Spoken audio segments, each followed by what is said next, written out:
Fala pessoal, mais uma aula de saúde do idoso, hoje dia 11 de maio de 2020, dando início aqui à matéria do segundo bimestre. Hoje nós vamos tratar sobre doenças crônicas. Aí para saber o que é uma doença crônica, a gente tem que saber diferenciar doença crônica de doença aguda. A gente sabe que a população idosa ela é atingida em grande parte por doenças crônicas. Então nós vamos ver hoje a diferença entre as duas e vamos ver também as principais doenças crônicas que atingem a população brasileira. Então vamos começar com a definição de doença aguda. Então o que seria uma doença aguda? É uma doença que ela vai atingir o indivíduo e ela vai evoluir ou para cura ou para o óbito em um período relativamente curto. Então aqui na doença aguda, a pessoa, uma vez que adquire a doença, ou ela vai evoluir para a cura ou ela vai evoluir para o óbito.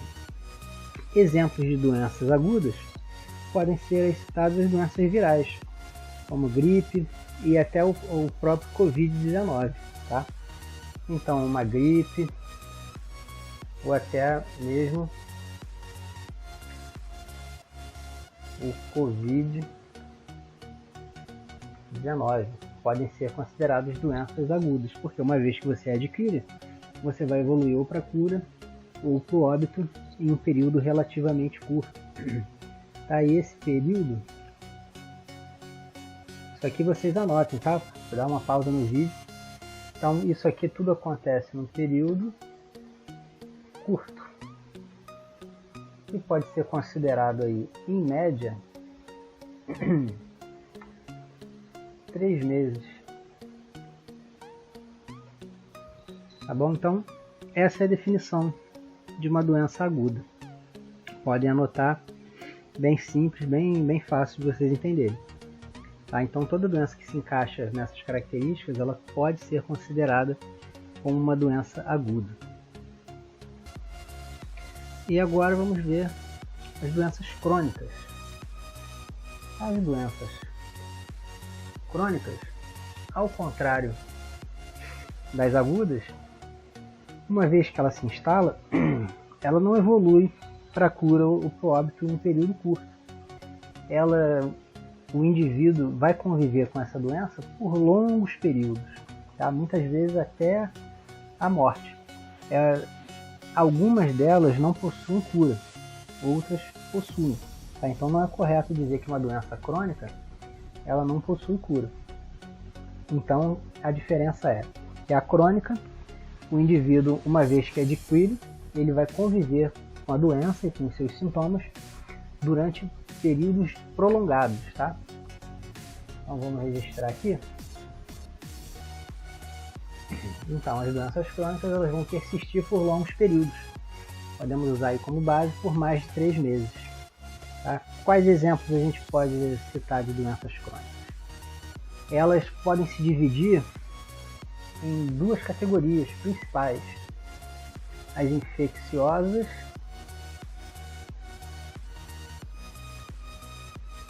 e as degenerativas.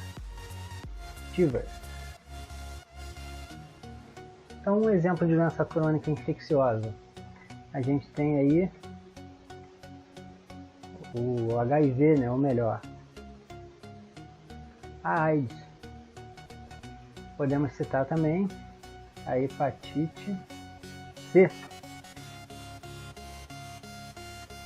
Por que elas são infecciosas e crônicas? Porque uma vez que você adquire, você vai conviver com elas durante muito tempo.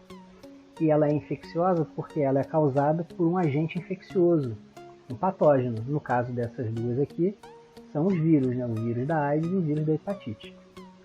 E nós temos também as degenerativas. Essas aqui, sim, que serão do nosso interesse voltado para a saúde do idoso, porque elas são consequências da degeneração natural dos tecidos do nosso corpo com o envelhecimento. Então, quais exemplos a gente pode dar aqui de doenças degenerativas? A gente tem como exemplo a artrite. A gente tem também como exemplo osteoporose, tá? E vários outros exemplos. Temos também o mal de Parkinson. Todas essas doenças aqui a gente vai estudar ao longo aí do bimestre. Tá? Então, no primeiro momento é bom que vocês anotem, registrem, saibam diferenciar a crônica da aguda. E a gente tem que saber também que existem essas divisões, tá? Infecciosas e degenerativas. As agudas, elas podem ser também infecciosas ou não. Tudo vai depender se ela é causada por um patógeno. Pode ser vírus, bactéria, fungo, protozoário. Tá? Se ela for causada por um micro-organismo, ela vai ser infecciosa. Então, as doenças crônicas, elas atingem uma grande parcela da população brasileira, e esse tipo de doença ela está associada principalmente ao estilo de vida que a pessoa leva. Então, se você leva uma vida desregrada na juventude, dorme pouco, consome álcool em excesso, tem uma alimentação desregrada, isso tudo vai trazer reflexos na sua velhice, tá? Então, itens como alimentação, estresse, sedentarismo, tudo isso pode influenciar no seu estado de saúde futuro, principalmente na sua velhice. Então, uma maneira de você prevenir o aparecimento das doenças crônicas é o estilo de vida saudável, e ter essa prática saudável no seu estilo de vida desde a sua juventude, tá? É a melhor maneira de prevenção. E aqui são alguns exemplos, tá? Nós vamos ver aqui as 10 principais doenças crônicas que afetam a população brasileira. A primeira, que é bem conhecida aí de todo mundo, que é o colesterol alto. Tá? Uma grande parte da população adulta brasileira, e até atualmente de adolescentes, também já vem apresentando o colesterol alto, principalmente aí por conta dos hábitos alimentares.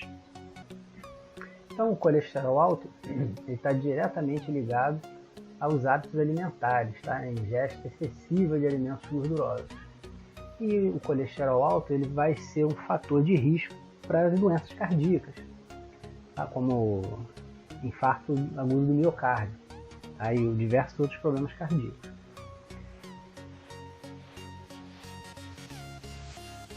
Então, aqui apresentam dados do IBGE, onde ele constatou que 12,5% dos brasileiros já foram diagnosticados com colesterol alto.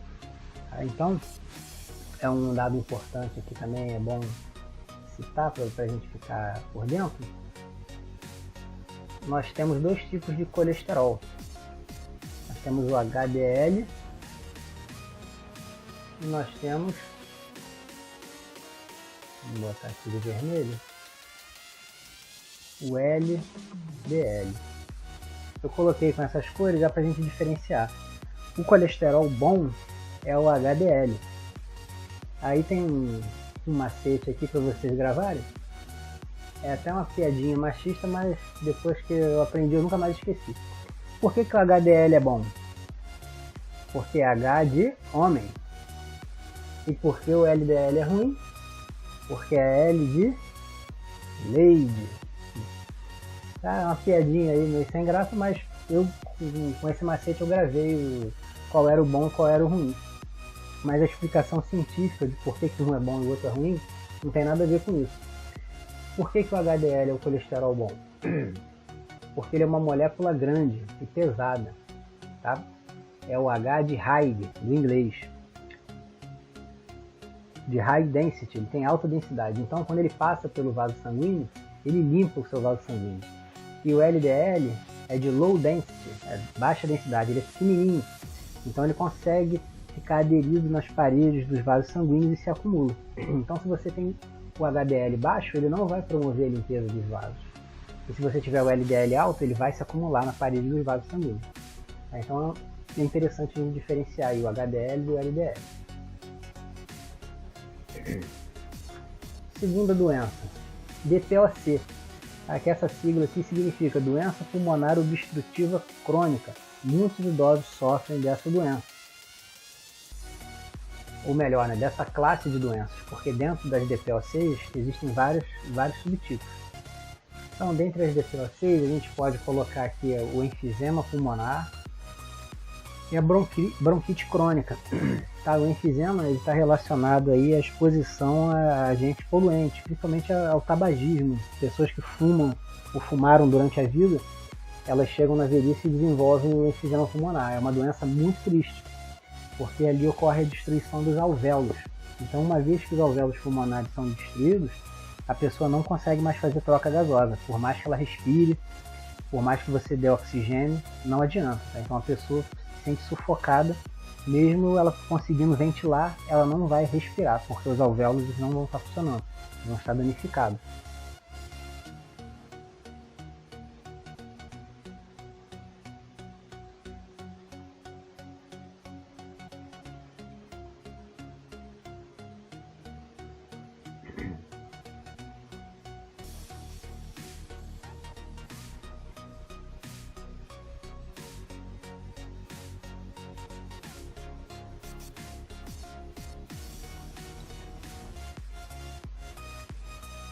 Mal de Parkinson. Essa doença crônica, ela afeta o sistema nervoso central, aí ela causa tremores constantes e ela é considerada degenerativa.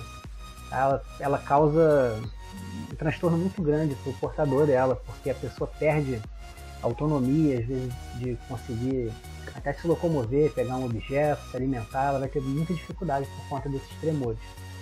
Tá, isso acontece por conta de uma degeneração a nível celular, lá no neurônio, tá, na bainha de mielina, que reveste ali o axônio. E isso aí dificulta a propagação do impulso nervoso, provocando esses tremores. Sexta doença, o mal de Alzheimer. Também é uma doença que afeta o sistema nervoso central. É uma das causas mais comuns de demência. E ela também causa muitos transtornos ao portador, porque pode tornar a pessoa incapaz de fazer as atividades diárias. Ela causa esquecimento, né? A pessoa perde a memória recente. Às vezes a pessoa consegue lembrar de fatos de 20, 30 anos atrás, mas não lembra uma coisa que aconteceu ontem. Ao longo da disciplina a gente vai entrar mais a fundo em cada uma dessas doenças. Nós temos a asma também, que é uma doença pulmonar, causa inflamação dos brônquios e causa uma falta de ar muito grande, pode levar à morte, dependendo da gravidade dela. Ela requer atendimento rápido no pronto-socorro, numa emergência, ou geralmente a pessoa que tem a asma ela tem um medicamento apropriado para quando entra em crise. Diabetes também, que é uma doença prevalente na população brasileira, relacionada diretamente ao estilo de vida, alimentação. Aqui ocorre um desequilíbrio no hormônio insulina, onde a produção desse hormônio pode ficar diminuída ou o corpo pode se tornar resistente a esse hormônio, devido ali a má alimentação e principalmente a obesidade. Nona doença, o derrame cerebral, tá? Também conhecido como AVC ou AVE, acidente vascular cerebral ou acidente vascular encefálico. É uma das principais causas de morte e incapacidade, porque ele pode deixar sequelas. Tá? Então no Brasil é uma das principais causas aí de morte. E ele está diretamente relacionado, lembra da primeira doença que a gente viu lá? O colesterol alto. Tá? Ele é um fator de risco para que aconteça o derrame cerebral. E para a gente finalizar aqui o vídeo, para não ficar muito longo, né? Temos o câncer, que também é uma doença que atinge muitos brasileiros, tá? E também está relacionada a fatores aí como estilo de vida. E aqui também entra o fator genético. Tá? Algumas pessoas têm maior propensão para desenvolver o câncer. E a melhor maneira de se prevenir o câncer é levar uma vida saudável e manter hábitos saudáveis. E sempre fazer um check-up médico, consultar regularmente o seu médico. O vídeo está chegando aqui em 15 minutos, eu vou terminar, senão eu não consigo subir ele para o YouTube. Qualquer dúvida que vocês tiverem, já sabem, né, pessoal? É só deixar nos times. Um abraço!